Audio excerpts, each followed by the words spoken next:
comunidade, nós estamos muito felizes, porque aqui eu consegui reunir vários nichos, vários ramos, várias pessoas de várias áreas, porque nós estamos comprometidos em potencializar o nosso negócio. Essas dores que eu senti, eu quero compartilhar com vocês as resoluções. Eu sou Hudson, sou administrador, sou contador, sou empreendedor, sou estudante de teologia, sou pai, sou filho. E se eu conseguir, vocês também conseguirão.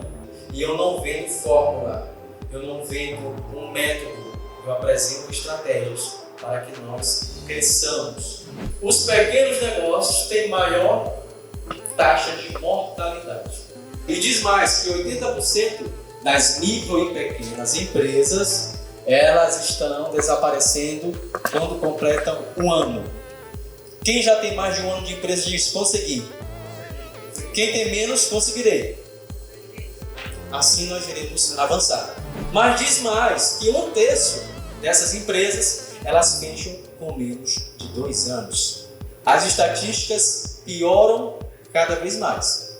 Diz que, segundo essa estatística, em torno de 60% das empresas fecham com menos de 5 anos. Estava ruim? A estatística diz o seguinte, que as empresas de pequenos negócios como nós não estão passando de 10 anos. Essa é a realidade que nós no Brasil enfrentamos. Muitos começam seu negócio sem planejamento. Vou colocar um lanche. É válido, funciona, porém não planejam o negócio. E eles veem mais na frente que para começar o negócio não é só eu pegar uma barraquinha e colocar. Eu preciso me organizar, eu vou ter despesas e vou ter que desembolsar e eu não terei esse retorno de imediato. E essa falta de planejamento faz com que ele quebre com menos de um ano, essa é a verdade. Os fatores que influenciam, como eu falei, falta de planejamento, despreparo financeiro, dificuldade na diferenciação, falta de conhecimento, marketing ineficiente, descontrole financeiro e ausência de metas e objetivos. Isso influencia o nosso negócio. E aquilo que não é medido não pode ser mensurado, já dizia Peter Drucker. Despreparo financeiro, aquela pessoa que não sabe trabalhar com dinheiro, não entende o que é um fluxo de caixa, como funciona um fluxo de caixa. Você não precisa ser especialista, mas você precisa compreender, porque esses entendimentos é para a nossa vida e é uma vida cotidiana. Você não precisa ser um empresário para ter planejamento. Nós nos planejamos para a nossa vida? Sim. Uns casam, outros querem primeiramente fazer uma faculdade, depois vai casar ou então compra uma casa primeiro. Então nós criamos planejamento para as nossas vidas, no nosso negócio não é diferente. Dificuldade na diferenciação é algo que está fazendo muita diferença. Como? Muitas pessoas estão vendendo os mesmos produtos. Muitas pessoas estão vendendo os mesmos serviços. Agora, o que é que você está apresentando de diferente? Qual é o seu diferencial? Nós iremos falar mais na frente sobre um tema chamado valor percebido. O que o cliente percebe do seu produto? O que tem de diferente? É a embalagem? É o preço? É o custo-benefício? Como é que você se apresenta no mercado? Essa diferenciação é um dos fatores que influencia uma empresa quebrar ou alavancar, crescer. Diferenciação. Só que a gente pega as nossas ferramentas, as nossas redes sociais e apresenta apenas a rede social da nossa vida e esquece que o nosso negócio também tem uma vida. E essa vida ela precisa ser nutrida, ela precisa ser planejada. E aí eu faço a pergunta para vocês. É uma pergunta reflexiva que somente vocês podem responder. O que vocês esperavam quando vocês começaram a empreender? E a pergunta vem, neste negócio que eu estou empreendendo, eu sou o protagonista ou sou o coadjuvante? Qual a diferença, Lúcio? Óbvio que eu sou o protagonista, eu faço tudo, eu abro, eu limpo, eu faço toda a parte operacional e fecho. Eu sou o protagonista do meu negócio. Só que se nós formos ver a função do protagonista, é ele chegar, ter toda a presença, ter toda a importância e os fatores, a estrutura, todas as coisas já estavam prontas. Isso é ser protagonista. É ter o poder e ter a atenção de tudo, mas as mínimas coisas, os detalhes já foram feitos pelos coadjuvantes. Então, no nosso negócio, em qual situação nós estamos? Nós somos os protagonistas ou somos os coadjuvantes? Isso. Eu estou falando aqui com empreendedores. Eu estou falando aqui com um dono de negócio. Eu estou falando aqui com empresários. O dono de empresa, ele tem que se preocupar com o crescimento ou com a atividade. Quando eu me preocupo somente em manter a minha empresa ativa, em funcionamento, quem que está preocupado pensando estrategicamente em fazê-la crescer? Quem será? Ninguém. Ela não cresce, ela vai ficar funcionando, porém ela não cresce, porque não tem estratégias de crescimento. O que fazer para sair ou nem entrar na crise? Primeira resposta: o básico te faz chegar no avançado. Nós queremos, às vezes, fazer o avançado, se nem o básico nós fazemos. Você quer receber, você entra em contato com o contador. Olha, eu quero receber o balanço da minha empresa. E o contador chega assim, mas você nem faz nem fluxo de caixa. Como é que você quer receber o balanço? Nem o básico foi feito. Como é que você quer o avançado? Mas é óbvio, você está executando? Se executar, tudo bem. Se não estiver executando, precisa executar. Óbvio, ter um controle, analisar, pensar, ver como está a questão de prazos de pagamento, prazos de recebimento. Coisas óbvias, simples. Não é só pagar imposto. Não é só pagar imposto. Vai muito além disso. O mais importante da sua empresa são vocês. Não é outra coisa. São vocês. E nós iremos defender essa tese. Agora nós vamos para os 5 fundamentos que eu desenvolvi, coloquei em prática. E por causa disso, eu saí da crise. Quem me conhece sabe a minha história, sabe a minha vida empreendedora, sabe os altos e os baixos que eu tive. Quando foi em 2017, nós fundamos a Q7. E eu vinha de um histórico de dívidas, de gestões erradas. Quebrei a primeira, quebrei a segunda, quebrei na terceira, fundamos a Q7 em 2017. E eu comecei a aplicar esses fundamentos. E quando eu comecei a aplicar esses fundamentos, eu percebi que a minha vida, ela mudou drasticamente. Já recebeu o teu 1 milhão, moça? Eu não estou falando disso. Eu me apeguei em uma palavra da Bíblia Sagrada que está escrita em Zacarias 4:10, que diz o seguinte: não despreze os pequenos começos. Quando eu percebi que eu não poderia desprezar os pequenos começos, eu comecei a me alegrar e a celebrar em cada passo que eu dava.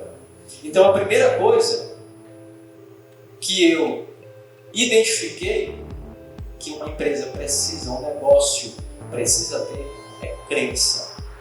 E Hudson, de onde provém essa crença? A crença, ela é um conjunto de valores. O conjunto de valores, ele vem através do nosso caráter. E esse conjunto de valores faz com que nós venhamos a sonhar.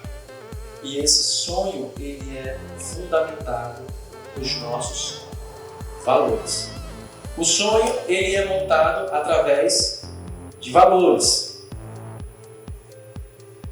Esses valores é o que vai gerar o guia. Ele é um guia para que eu possa ter uma visão. Essa visão é aonde eu quero chegar. Se eu já tracei e já entendi aonde eu quero chegar, eu preciso realizar processos. Processos. Esses processos, eles precisam gerar autoridade. Muito baixinho. E essa autoridade precisa ser ensinada. Quando eu entendi isso, a minha vida começou a mudar. O sonho você pode, e isso na verdade sai, o sonho de você. Você, indivíduo, sozinho consegue sonhar. Você gera um sonho no coração.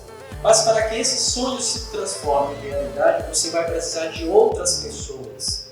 E essas outras pessoas, elas precisam sonhar o mesmo sonho com você, e você precisa influenciar. E influência somente um líder. Somente um líder tem. Somente um líder pode influenciar. O chefe, ele não influencia, porque o chefe ele utiliza poder. O líder utiliza a autoridade. E essa autoridade gera influência. Quando você vê as pessoas apoiando alguém sem ganhar nada em troca, é porque essa pessoa é um líder e tem autoridade. Porque os liderados veem nela capacidade e consistência. E isso nós precisamos ter no nosso negócio. Existe uma forma de ensinar que tem muito efeito. E o efeito do ensino é através da liderança por ação. Liderança por ação é a forma mais eficaz de ensinar alguém. Como funciona a liderança por ação? Você colocar em prática o que você está vendendo. Você colocar em prática o que você faz. Não tem aquela frase? Faça o que eu faço, mas não faça o que eu faço. Faça o que eu faço, mas não faz o que eu digo? Quase isso. A liderança por ação diz: faça o que eu faço e faça o que eu digo. Porque o que ele faz é condizente com o que ele está falando. Isso é liderança por ação. Hudson, mas como é que eu implanto a liderança por ação? E como é que eu implanto a crença das pessoas abraçarem a minha ideia? É gerando atos. E por fim vai aparecer 3 perfis. O primeiro perfil é aquele que tem conhecimento que pode lhe ajudar e tem vontade de te ajudar. Vai ter o outro que tem o conhecimento, mas não quer te ajudar. E tem o terceiro que quer te ajudar, mas não tem conhecimento. Quando isso acontecer, escolha aquele que tenha vontade. Se você só tiver 2. Se você tiver aquele que tem aptidão e vontade, escolha ele. Mas dificilmente a gente tem. Quando a gente não tem, escolha aquele que tem vontade. Tá? Sabe por quê, queridos? Porque conhecimento se adquire. Vontade não. E ele só vai sonhar com vocês quando ele olhar consistência, quando ele olhar capacidade, quando ele olhar autoridade sobre o assunto, sobre o tema, sobre o seu negócio, sobre o seu sonho, sobre a sua visão, sobre as metas. E isso a gente tem que colocar. Sonho você sonhou sozinho, mas para colocar em prática, você precisa de outras pessoas. E eu digo e ouçam com atenção: sonho sem ação é ilusão. Estagnação no mercado de trabalho não existe. Se você estagnar, você está perdendo dinheiro, é prejuízo. E prejuízo gera crise. E o nosso objetivo é nem entrar na crise. O ato de humildade é uma ação da liderança por ação.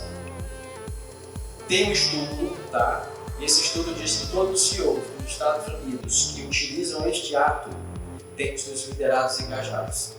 E quando eles estão engajados, eles se potencializam a ponto de dar toda a sua energia em prol daquele negócio.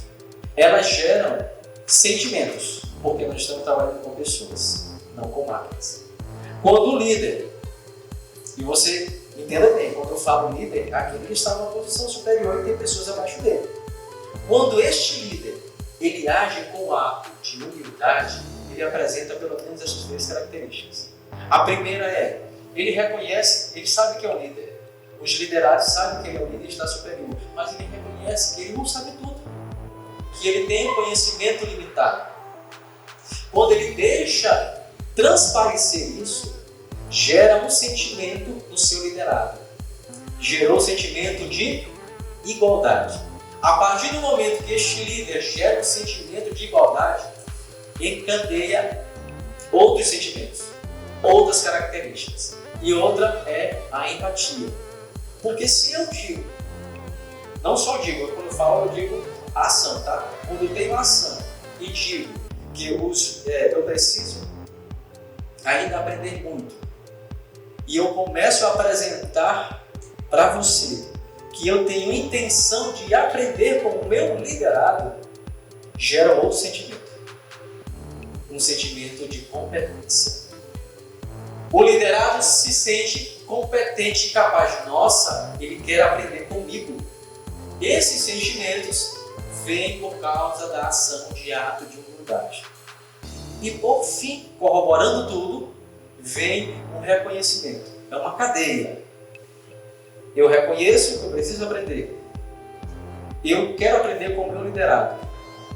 E eu, toda vez que eu tenho o liderado somando comigo, dando ideias, eu reconheço. E eu agradeço, principalmente. E ele se sente, o último sentimento é valorizar. Um ato de humildade, você como uma pessoa humilde, gerando humildade, o seu liderado vai com você para onde você disser que tem que ir.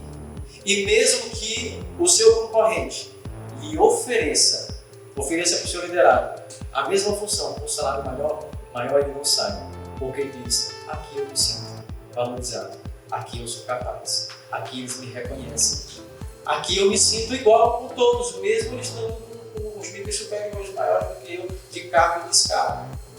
Mas ainda tem mais 11 atos que eu poderia citar para vocês, de quem faz liderança por ação. Tudo isso, queridos, é para que nós consigamos engajar as pessoas que estão ao nosso redor, profissionais liberais, não somente seus funcionários, as pessoas que estão ao redor, para que eles sonhem os mesmos sonhos que a gente. Eu também identifiquei um outro princípio, um outro fundamento. E este outro fundamento eu denominei de habilidade sensorial. Na gestão é a capacidade de nós lermos, entendermos e interpretarmos tudo que está ao nosso redor, tanto de forma externa quanto interna. O empresário, o empreendedor, ele precisa ter essa leitura. O empresário, ele precisa fazer uma leitura verdadeira, entender de forma correta e interpretar da maneira correta. Quando ele faz isso, nós chamamos de movimento. Tem um ramo da ciência chamado psicometria. A psicometria diz o seguinte, que os estímulos sensoriais precisam ser colocados em prática no início da vida, para que o indivíduo, como ser humano, precisa alcançar uma habilidade sensorial verdadeira. Uma criança, quando atravessa uma rua, o que ela imagina? Quer passar. O que um adulto imagina? Tragédia. Uma criança atravessando a rua, se olhar correndo, se olhar para trás, é o quê? Tragédia. Ele fez o quê? Uma leitura, ele entendeu e interpretou já com a consequência. e ele fez uma leitura real das coisas. A criança não conseguiu fazer isso, porque ela ainda não tem a habilidade sensorial formada. O que isso tem a ver com o meu negócio? Tudo. Empresas quebraram na pandemia porque não conseguiram entender que estavam em uma pandemia e precisariam inovar, precisariam gerar uma nova ação, uma nova atitude. Habilidade sensorial. Fazer a leitura correta do meu cenário. Quando o movimento é organizado, eu estou falando de habilidades, tá, gente? Tomada de decisão. E eu vou dar um exemplo para vocês agora do caminhar. Quando eu estou caminhando, os meus pés estão organizados. O pé esquerdo está para trás, o direito para frente. E assim vai sendo feito. Eles estão de forma organizada. Agora pense no negócio de vocês. Este negócio de vocês é onde basicamente as empresas que estão aqui têm dois setores. O setor comercial e o setor financeiro. Ok? Imaginem que o setor comercial faz a leitura e entende que precisa vender mais. Vamos ter que vender mais porque nós fizemos uma análise aqui, nós fizemos uma avaliação, nós precisamos vender.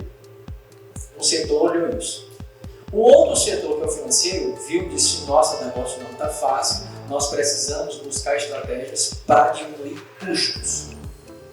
Os dois fizeram uma leitura real da situação.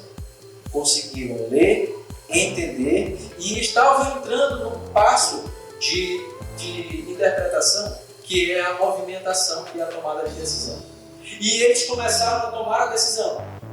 O comercial disse: vamos vender, como? Vamos dar desconto, vamos aumentar o prazo.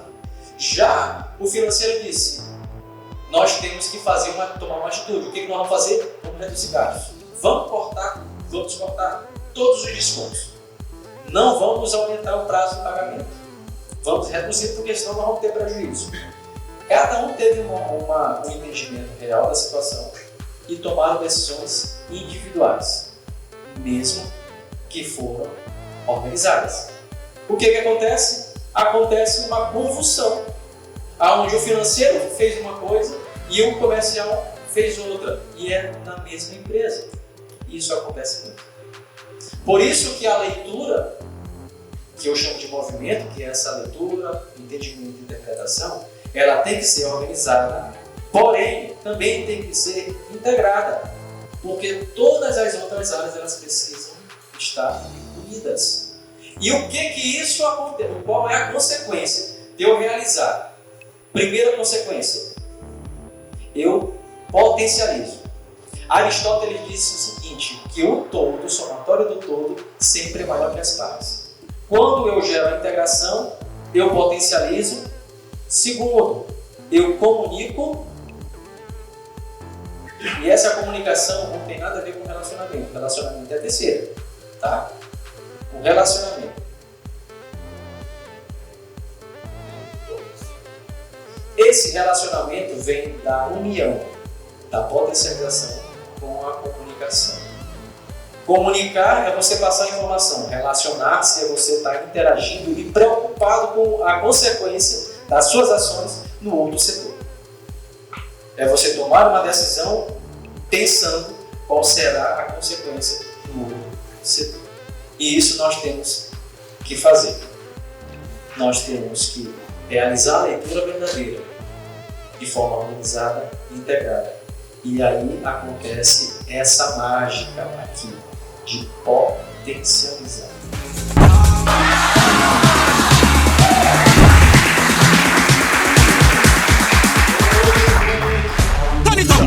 Me don't tell them I no long talk.